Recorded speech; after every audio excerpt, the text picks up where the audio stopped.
আসসালামু আলাইকুম সবাইকে রমজানুল মোবারক জানিয়ে আজকের ভিডিওটি শুরু করছি। আশা রাখছি সবাই অনেক বেশি ভালো আছেন, সুস্থ আছেন। আজকের ভিডিওটা একদম সেহরি থেকেই শুরু করলাম। টাইমটা তো আপনাদের সাথে শেয়ার করেছি।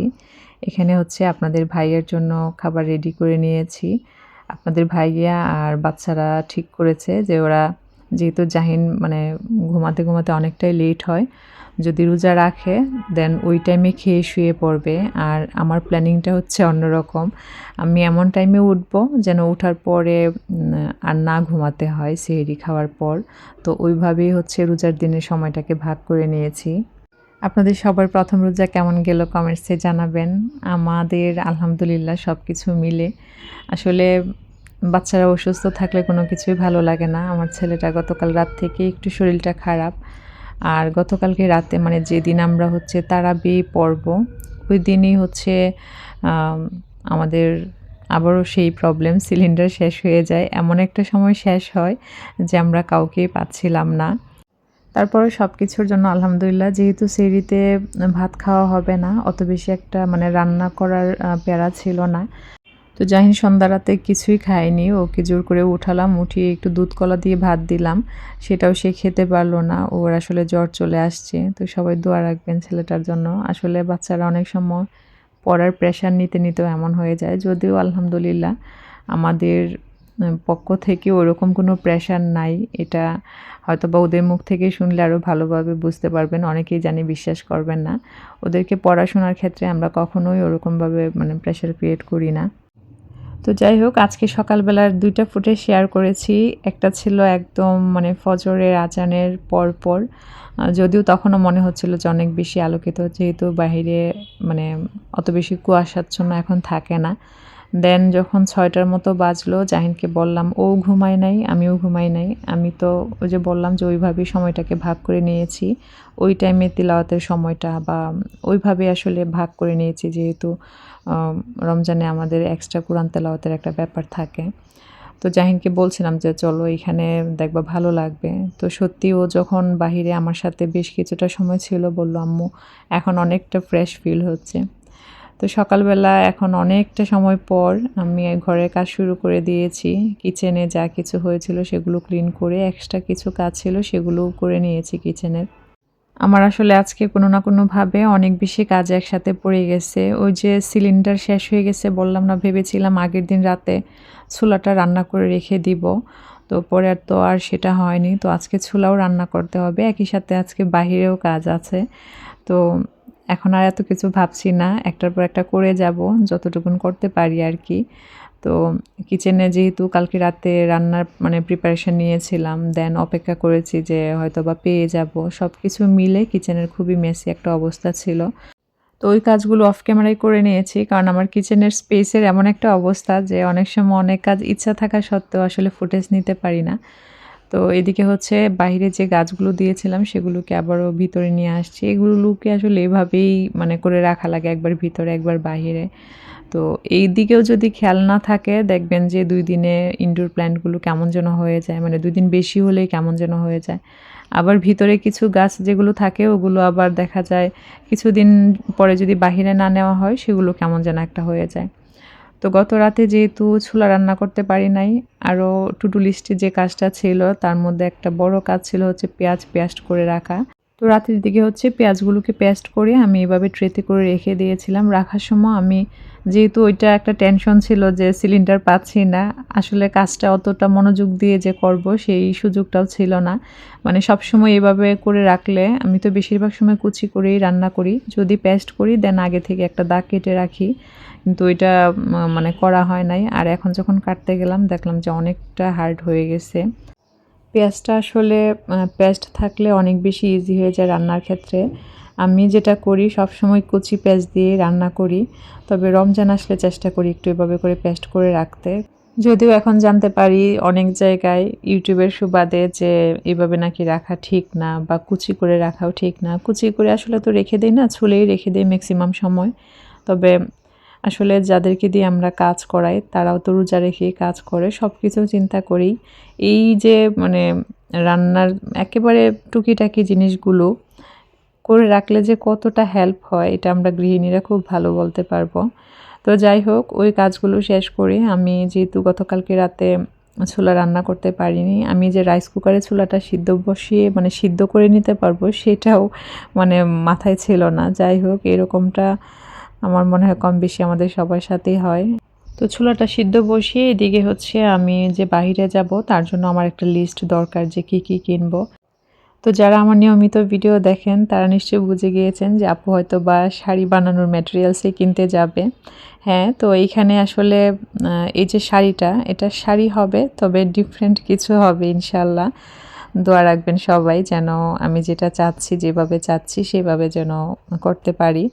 তো কী কিনতে যাব এখন তার একটা লিস্ট করে নিব। লিস্ট করার পরে হচ্ছে গোসল করে নামাজ সেরে জাহিনকে কোচিংয়ে পাঠিয়ে দেন হচ্ছে আমি আমার কাজে গিয়েছি। তো বাসায় ফিরতে ফিরতে প্রায় আসরের আজান দিয়ে দিয়েছে। সিলিন্ডার কিন্তু তখনও আমরা পাইনি। আসলে সকালে যেটা হয়েছে, রোজার কারণে অনেক লেটে দোকান খুলেছে, আর যে ভাইয়ার থেকে নেই উনার ফোন বন্ধ। তো সব মিলিয়ে আসলে এখন অনেকে হয়তো বলতে পারেন যে এক্সট্রা কিনে রেখে দেওয়ার জন্য, তো এক্সট্রা আসলে কিনে রেখে দেওয়ারও সেই মানে স্পেসটুকু নেই, বা মনে হয় আর কি যে এক্সট্রা কিনে রাখাটা একটা হ্যাসেল। তো এইবার দেখলাম যে না, এই কাজটাই করা লাগবে। তো যাই হোক, পরে আসছে যে সময়ে আসছে, আলহামদুলিল্লাহ ইফতার প্রস্তুতি শুরু করতে পেরেছি। যেহেতু আগে থেকে ম্যাক্সিমাম প্রিপারেশানে আমার করা ছিল, আর এই প্রিপারেশানগুলো করা থাকার কারণে কিন্তু যতই ব্যস্ততায় কাজটা করেছি মানে কিছুটা হলেও স্বস্তি ছিল। আর আজকের ফুটেজগুলো খেয়াল করলে বুঝবেন কি পরিমাণ মানে তাড়াহুড়ো করছিলাম আমি এই কাজগুলোর ক্ষেত্রে। সত্যি বলতে ইফতার টাইমের আগে তাড়াহুড়াটা যেন না হয়, আমি সেভাবেই হচ্ছে মানে ওই সময়টা হাতে নিয়ে কিচেনে ঢোকার চেষ্টা করি ইফতার প্রস্তুতির জন্য। কারণ আমি একটা বিষয় খুব বেশি এনজয় করি রোজার মধ্যে, মানে আমার ভালো লাগে করতে, সেটা হচ্ছে ইফতার সব কিছু মানে ইফতার আইটেম টেবিলে দিয়ে আজানের আগে কিছুটা সময় তিলাওয়াত করা, ওই মানে ওইটুকু সময় একটা অন্যরকম ভালো লাগে যদি মানে দেওয়া যায় আর কি। তো যাই হোক, আসলে কথা প্রসঙ্গে অনেক কথা উঠে আসে। আমি আসলে খুবই ক্ষুদ্র জানা একটা মানুষ, এই জন্য এইসব টপিক নিয়ে বেশি একটা কথা বলতে চাই না। তো কথা বলতে বলতে এদিকে কিন্তু আমি পেঁয়াজটাও রেডি করে নিয়েছি, আর এই যে এবার কিন্তু আমি পেঁয়াজটা কুচি করেও রেখেছি। মানে আমার কথা হচ্ছে হেল্পিং হ্যান্ডকে দিয়ে যতটা রোজায় কাজ কম করানো যায়, তো ওর হেল্প নিয়ে যে কাজগুলো করব সেগুলো একটু আগে থেকে গুছিয়ে নিলাম আর কি। তো আমি দেখা যায় প্রতি রমজানেই চেষ্টা করি ডালটাকে একদম এমনভাবে রেডি করে রাখতে যে রেডি টু কুক একদম, মানে জাস্ট নামাবো আর ভেজে নেব। যেটা করি, ডালের মধ্যে পেঁয়াজ কুচি, কাঁচামরিচ কুচি, হলুদ গুঁড়া, লবণ আর মরিচ গুঁড়া দিয়ে মেখে রেখে দিই। কোনো রকম ময়দা, চালের গুঁড়া কিছুই দেই নাই। তো গতকালকে রাতে যখন ডালটা ব্লেন্ড করলাম, দেখলাম যে অনেকটা পরিমাণে হয়ে গেছে। এখন যদি আমি সব কিছু মিক্সড করে রাখতে যাই, কোয়ান্টিটি আরও বেড়ে যাবে, বক্সের আমি মুখটাই লাগাতে পারবো না, এরকম একটা অবস্থা। তো তাই জন্য এখন যতটুকুন লাগবে ততটুকুন জাস্ট নামিয়ে রেডি করে নিয়েছি। আর হচ্ছে আমি গতকালকের আগের দিন একজন আপুকে কথা দিয়েছিলাম যে আমি হচ্ছে কম তেলে কীভাবে পাকোড়াটা মানে ডালের পাকোড়াটা করে থাকি ওটা শেয়ার করব, তাই জন্য ডিটেলসে শেয়ার করা। আসলে এই কাজগুলো, এই রান্নাগুলো আমরা কম বেশি সবাই পারি, এক একজন এক একভাবে করি। তো আমি সবসময় একদম কম তেলে করার চেষ্টা করি, তবে মাঝে মধ্যে কিন্তু তেল একটু বেশি হয়ে যায়। যেমন এই যে আজকে তাড়াহুড়া করতে গিয়ে দেখলাম যে তেল অনেকটাই বেশি পড়ে গেছে। তো এর পরের বেচটা যখন ভাজি তখন আবার কম তেলেই ভেজেছি। কম তেলে ভাজলে যেটা হয় একটু সময় বেশি লাগে। তো আমি হচ্ছে এখানে মসুর ডালের পাকোড়া করব। এই সেম প্রসেসে হচ্ছে খেসারির ডাল দিয়ে খেতে বেশি মজা হয়। তবে আমি যতটুকুন জানি যে খেসারির ডালটা আমাদের জন্য খুব একটা মানে হেলথ ফ্রেন্ডলি না। তো ডালের মধ্যে আমি জাস্ট ওই পেঁয়াজ কুচি, কাঁচামরিচ কুচি, হলুদ মরিচের গুঁড়া, স্বাদমতো লবণ দিয়ে ভালো মতন মেখে নিয়ে দেন হচ্ছে এখন ভেজে নিব। আসলে রান্নার প্রসেসের কারণে টেস্টেরও তারতম্য আসে। যেমন ডুবো তেলে করলে একরকম টেস্ট হয়, শেপ একরকম দিই আমরা। আর যখন কম তেলে ফ্রাই করা হয় সেটার টেস্ট একরকম। তবে কম তেলে ফ্রাই করলে কিন্তু একদম আমরা যেটা করি ডালের পাকোড়াতে যে একটু বেশি দানা দানা থাকবে, কিছু আস্ত আস্ত থাকবে, সেটার পরিমাণটা কম রাখাই ভালো। সেক্ষেত্রে উপরটা ক্রিস্পি আর ভিতরটা সফট হয়, খুব বেশি টেস্ট হয় এই পাকোড়াটা আসলে। তো একইভাবে আমি সবগুলো পাকোড়াই ভেজে নিব। আর পাশের চুলায় হচ্ছে ছোলা হচ্ছে। তো ছোলাতে আমি আর এক্সট্রা কোনো পানি দিইনি, ওই যে মশলা কষিয়েছিলাম সেটাতেই আলু দেন হচ্ছে ছোলাটা কষিয়ে নিচ্ছি। তো এদিকে হচ্ছে আমি মিল্কশেক করে নেব, মিল্কশেক স্মুদি যেটাই বলি না কেন। ইফতার প্রিপারেশনের শুরুতেই যে দেখলেন যে আমি দুধটাকে জাল করে নিয়েছি, দেন হচ্ছে ফ্যানের নিচে ঠান্ডা করে নিয়েছি। তো এখানে আমি কলা, খেজুর টুকরো টুকরো করে প্রথমে অল্প একটু দুধ দিয়ে ভালো মতন ব্লেন্ড করে নিয়ে দেন হচ্ছে আমি পুরো মানে দুধটুকুন দিয়েছি। তো একই সাথে আসলে সবগুলো কাজ চলছে। এদিকে পাকোড়াও ভাজছি, ওইদিকে মিল্কশেকও রেডি করছি, ওইদিকে আবার টেবিলটাও রেডি করছি। মানে এমন একটা তাড়াহুড়ার মধ্যে ছিলাম আজকে। আমি সত্যি ইফতার টাইমের তাড়াহুড়াটা আমার একদমই ভালো লাগে না, সেটাই আজকে করতে হলো। তো এখানে হচ্ছে আমি একই প্লেটে খেজুর, শসা, তারপর হচ্ছে পেঁয়াজও সব একই প্লেটে নিয়ে নিয়েছি যেন সন্ধ্যায় থালাবাটি একটু কম ভরে। আর খেজুরের ভিতরে হচ্ছে আমি বাদাম ভরে নিয়েছি, যেটা সবসময় করা হয়।